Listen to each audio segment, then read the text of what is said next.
Hey guys, this is Andrew here in the Majordomo studios. Today we're gonna cook a upside down plum cake from the summer menu episode with Mandy Moore and Kate Berlant. So one of the reasons we chose to do an upside down plum cake today is because it's the summer menu and stone fruit is delicious in the summer. So we're gonna start by slicing and roasting our plums here. The reason we're gonna do that is just to kind of dry them out a little bit so they're not sopping and oozing all over our cake. I'm gonna slice these about a little less than a half an inch thick, and then we're gonna place them on a sill pad.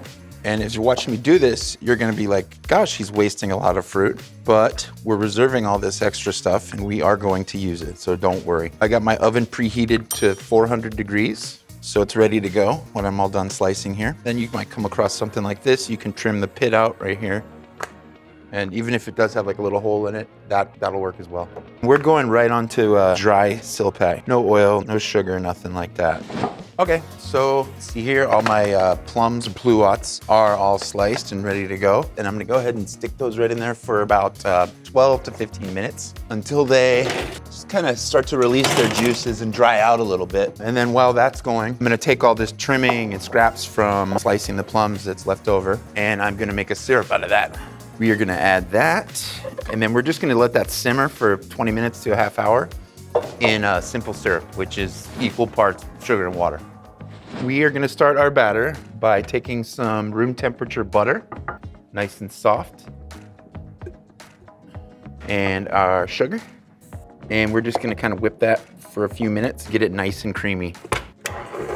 Every once in a while, you might want to stop the mixer and scrape down the inside of the bowl to get everything back on the bottom. So while that's getting nice and creamy, I'm going to mix together my dry ingredients. I have some cake flour here, baking soda and baking powder, just a little pinch of salt. Mix that all together. If you don't get it all totally combined, that's okay. The mixer will do the rest of the work for you. All right, we'll stop here. Like I said, we're just gonna push everything back down into the bottom of the bowl. And the next thing we're gonna add is 1 whole egg and 1 egg white right here. Make sure it's getting evenly distributed in there. And then I'm gonna add about a teaspoon of this vanilla powder. So we're gonna mix that all up. Looking good here. We wanna be careful not to over-mix our cake. I'm gonna add the dry and the buttermilk in kind of 3 stages. You know, about 1/3 of the dry mix here, and about 1/3 of the buttermilk in there. And I'm just gonna kind of mix it on a low speed, otherwise it's gonna explode everywhere, make a huge mess. And then I'm watching it on low speed. You just wanna kind of watch it till the ingredients get incorporated. And then I'm gonna go back again and add the next 1/3 buttermilk. And then I'm gonna add the remaining amount. Again, we're just gonna mix it till everything's incorporated. We do not want to overmix. Scrape down the sides one last time. Get it all in there. Give it one last little twist. And that's it. So my timer went off and the plums look like they're ready. We're not looking to totally cook them to the point where they're all mushy and gross. What we are looking to do is extract some of that extra liquid out of there. And we are gonna save this liquid and introduce it into our syrup because it's there and it's tasty. This is a non-stick pan, but we're gonna make sure that we don't run into any problems by lightly greasing the pan. A little butter, just rubbing that on there. And then take a little bit of flour just to kind of dust the inside as well. And then any excess, we're just gonna kind of, so you end up with something like that. Boom. We call this a cartouche. So you fold it in half long ways, fold it in half that way, and then you start to fold in a triangular motion this way, and like that. So you end up with this sort of paper airplane looking deal right here. And then you want to take the center of the triangle, put that in the center of the cake pan just to give yourself a measurement. Just take a knife or some kitchen shears, trim that off. And then you end up with this guy right here. And then that can just sort of go right in the bottom of the cake pan, like that. And we're gonna take our roasted plums and we're gonna arrange them on the bottom of the pan.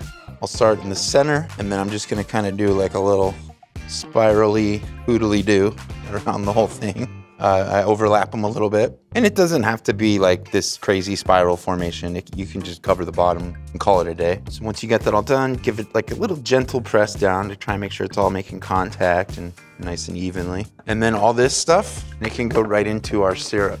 This is gonna make more syrup than we need for the cake, but it'll last forever in your fridge and you can use it for whatever you want to. It can go on your waffles, can go on your pancakes. It's up to you.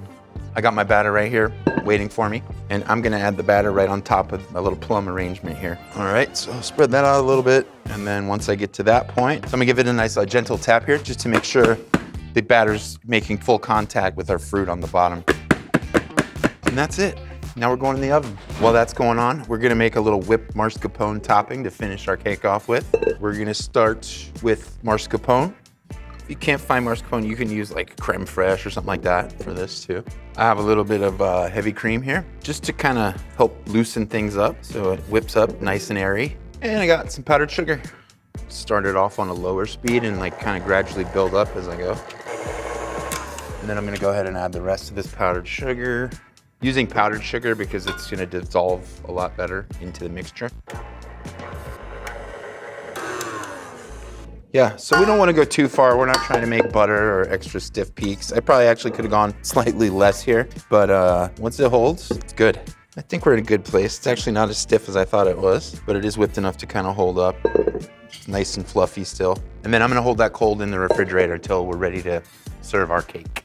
Okay, so the plum syrup's been going for, what's it been, 20 minutes now?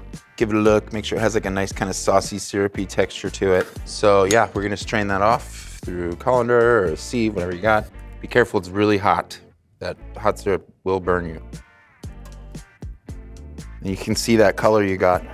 Okay, so the cake has been in the oven for a little bit under an hour. I think it's ready. Looks good, smells good. So once it's out, to be sure it's ready, you can take one of these little guys, a cake tester or a toothpick, and just stick it right in the center there. And if it comes out clean, it's done.